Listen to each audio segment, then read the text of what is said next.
mengasihi sesama. Ini ada beberapa pengajaran yang kadang-kadang saudara mungkin tidak disengaja, ya, tapi menyebabkan ketidakseimbangan. Oke, satu ayat lagi ya. Saya akan lebih banyak memang di sini. Kita baca Matius 22:29. Firman Allah berkata demikian. Kita baca 2-3. Yesus menjawab mereka, kamu sesat sebab kamu tidak mengerti kitab suci maupun kuasa Allah. Saudara perhatikan, mengerti kitab suci itu butuh yang namanya belajar, Bapak Ibu. Saudara nggak bisa memahami Alkitab cuma dengan doa. Saudara harus belajar. Buka itu Alkitab. Pelajari latar belakang. Mengerti suku katanya dari mana. Kata ini apa. Itu butuh proses belajar. Mengerti kitab suci itu membutuhkan pemahaman, understanding. Kamu sesat karena tidak mengerti kitab suci. Saat itu katakan kuasa Allah. Kuasa Allah itu apa, saudara? Sesuatu yang supranatural, beyond, melampaui akal kita, yang tidak bisa dijelaskan bukan karena nggak benar, tapi nggak masuk karena melampaui akal kita. Contohnya mujizat, kesembuhan. Coba saudara jelaskan prosesnya gimana tuh? Kalau orang bisa sembuh dari sakit, kita nggak bisa jelaskan. Itu namanya bukan berarti salah, tetapi melampaui kan rasio kita. Jadi di dalam Alkitab, saudara, ada hal-hal yang kita harus terima dengan rasio, tapi ada bagian yang harus kita terima dengan percaya. Banyak orang hari ini berusaha untuk memasukkan semua pengetahuan Alkitab dengan rasionya. Karena itu banyak orang konslet pikirannya, saudara. Kenapa? Otak kita ini cuma 1 juta, cuma misalnya 100 gigabyte. Pengetahuan tentang Tuhan itu berjuta-juta gigabyte. Oleh karena itu Rasul Paulus berkata, oh alangkah dalamnya Tuhan. Kekayaan hikmat-Mu tak terselami oleh jalanku. Pikiran-pikiranku gak bisa ngerti. Kita harus balance, keseimbangan. Kita harus balance antara firman Tuhan juga pekerjaan Roh Kudus. Banyak gereja menekankan, oh harus ngerti kitab suci, belajar teologi. Tapi nggak mempercayai pekerjaan-pekerjaan Roh Kudus, mujizat, kesembuhan. Sehingga terjadi banyak saudara orang hanya pintar teologi, belajar ini, tapi nggak ngalami kuasa. Sementara ada gereja-gereja khususnya karismatik, fokus kepada pekerjaan Roh Kudus, mujizat, kesembuhan. Akhirnya mengabaikan Alkitab. Muncul yang aneh-aneh. Nah, saya umpamakan gini ya. Saya umpamakan Roh Kudus itu bagaikan lokomotif, Alkitab itu bagaikan rel. Lokomotif itu harus berjalan di atas rel. Kalau lokomotif bergerak tanpa di atas rel, yang terjadi apa, saudara? Dia nyimpang, oleng, kan ambruk, betul kan? Nah, kita ini gerbong. Kita perlu Roh Kudus. Kita juga perlu Alkitab, firman Tuhan. Kita harus penuh firman Tuhan, tapi kita juga harus percaya ke pekerjaan Roh Kudus. Kan Roh Kudus itu yang mendorong kita menjadi power untuk kita bisa berjalan melakukan firman Tuhan dalam hidup kita. Kita harus balance hal ini, saudara. Banyak orang nggak balance, ya. Oleh karena pekerjaan Roh Kudus, tapi harus penuh firman. Hari ini kalau ada pendoa di tempat ini, orang suka berdoa bagus, tapi saudara harus penuh firman. Kalau nggak penuh firman, kadang-kadang bisa membawa kita penyesatan melalui banyak hal-hal. Oke, lanjutkan.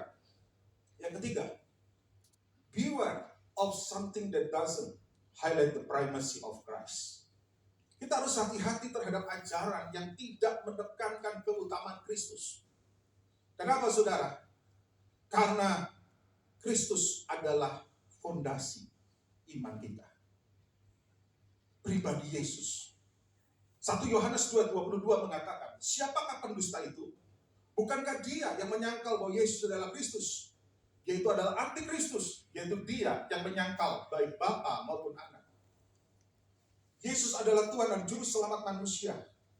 Setiap penolakan kepada Kristus adalah antikristus. Udah jelas Alkitab bilang. Lanjutkan 1 Yohanes 4 ayat ketiga. Setiap roh yang tidak mengaku Yesus tidak berasal dari Allah.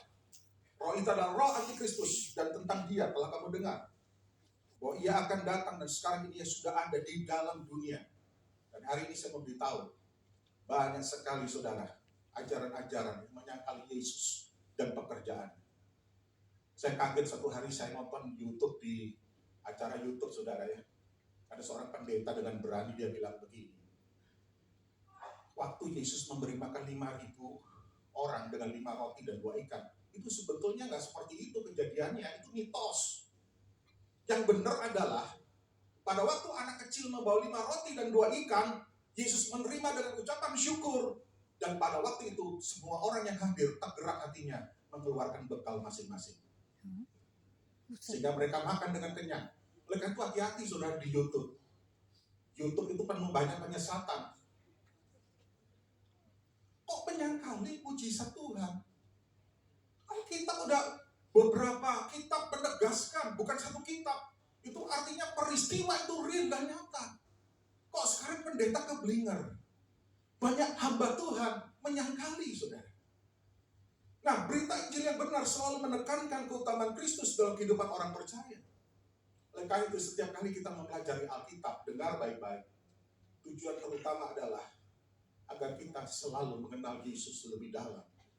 Karena Alkitab selalu bicara tentang Kristus, mengutamakan Kristus. John Calvin pernah berkata demikian, kita baca sama-sama ya, 2, 3. Alkitab harus dibaca dengan tujuan menemukan Yesus di dalamnya. Siapapun dalam segala aspek kehidupannya belajar Alkitab tanpa tujuan menemukan Yesus di dalamnya, maka semuanya akan sia-sia. Oleh karena itu kenapa saya memberitahu, pribadi Yesus harus jadi fondasi. Kita harus hati-hati kalau ada seorang pendeta bahkan hamba Tuhan yang mengecilkan peran Yesus, dan bahkan dia berkata, aku lebih hebat dari Yesus, dan dia menjadikan dirinya sebagai Mesias.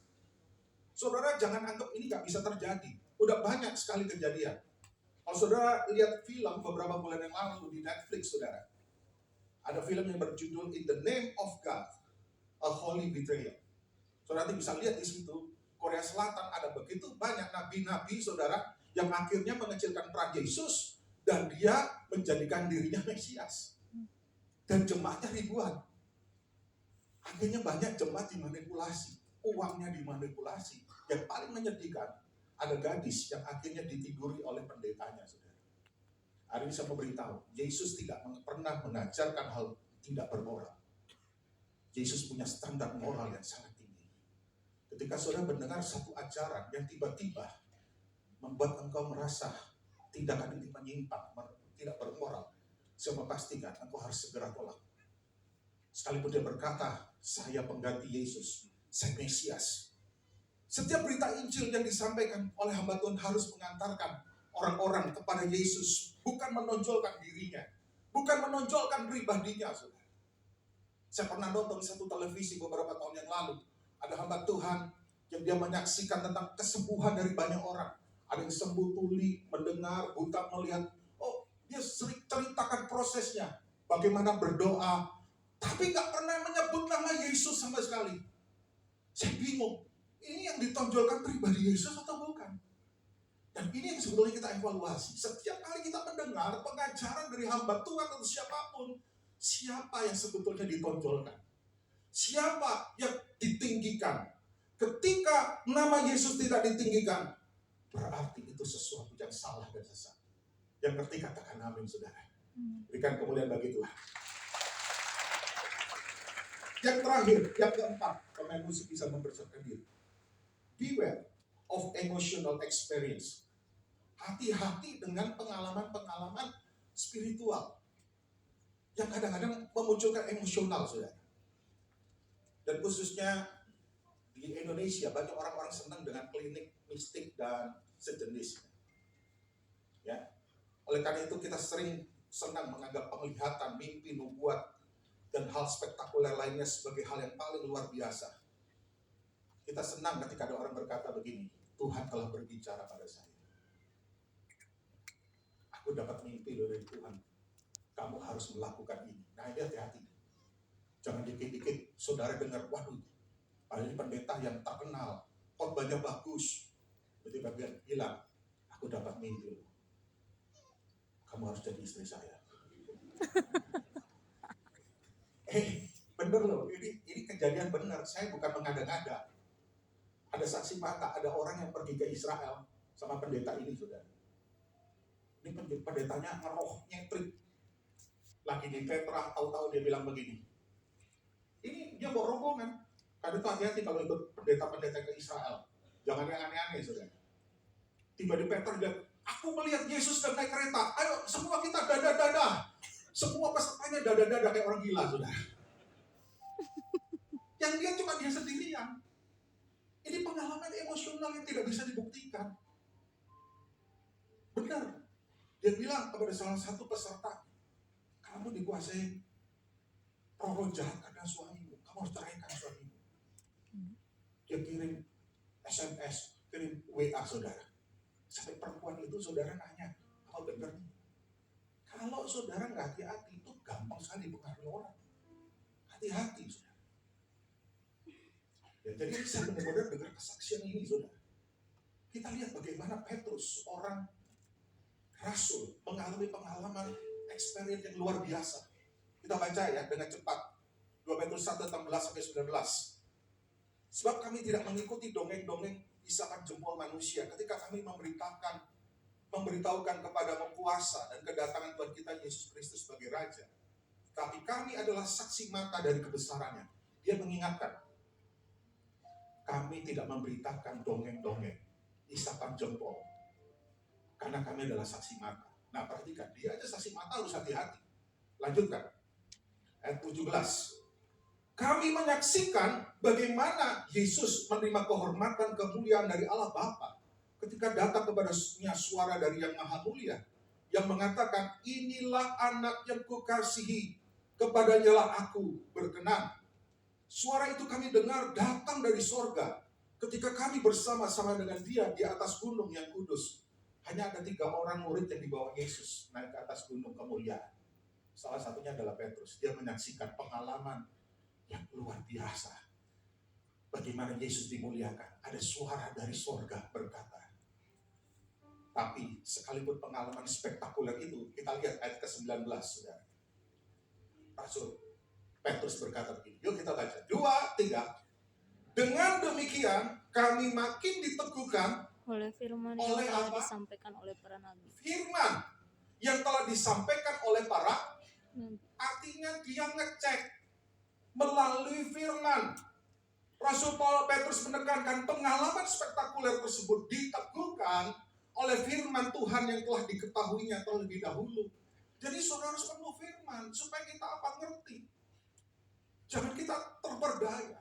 Ada pendeta saudara gampang banget. Saya kemarin naik ke surga. Di surga itu sangat indah saudara. Wah kita kayaknya ngelihat. Dan setelah saya melihat itu, saya kembali lagi ke bumi. Jadi ada pendeta itu doyan naik turun ke surga sama ke bumi. Saudara. Dan banyak orang kayaknya terpesona, ini hebat banget. Setelah saya pikir-pikir, dia lebih hebat loh dari Petrus loh. Dia lebih hebat dari Paulus. Paulus aja berkata, aku dibawa ke langit sekian dari surga. Saya dalam Alkitab, banyak tokoh-tokoh naik ke surga gak balik lagi. Henok naik ke surga gak pulang saudara. Elia naik ke surga gak balik. Yesus naik ke surga akan kembali memang. Tapi dia belum.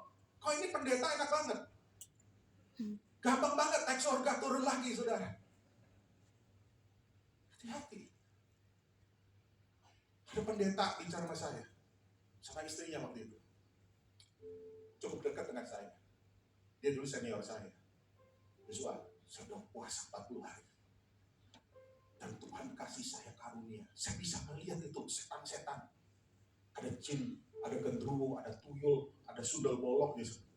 Sambil saya ngobrol, istrinya, tuh lihat, ada sundel bolong tuh di belakang tuh. Bener gak? Mereka berdua tiba-tiba sih jadi kayak orang aneh, saudara. Hebat banget. Terus saya tanya begini, kalau gitu, kamu bisa lihat setan-setan itu tujuannya untuk apa? Kalau saya nggak mau dapat karunia itu, saudara mau di sini punya karunia bisa melihat setan, gendruwo, tuyul. Saya doakan sekalian, saudara. Hah? Untuk apa? Betul kan? Pertanyaan itu apa? Saya nggak mau. Daripada saya bisa punya penglihatan setan, gendruwo dan sebagainya, makan nggak enak, tidur nggak nyenyak.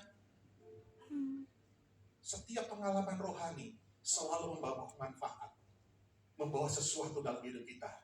Amin. Jangan jadi jemaat yang bodoh. Jadilah jemaat yang cerdas di dalam Tuhan. Amin. Mari kita mau bangkit dulu bersama-sama. Yesus, apa arti hidupku? Bila kau tak berikan nyawamu, yang terbaik tersedia bagiku. Ku bersyukur atas kasih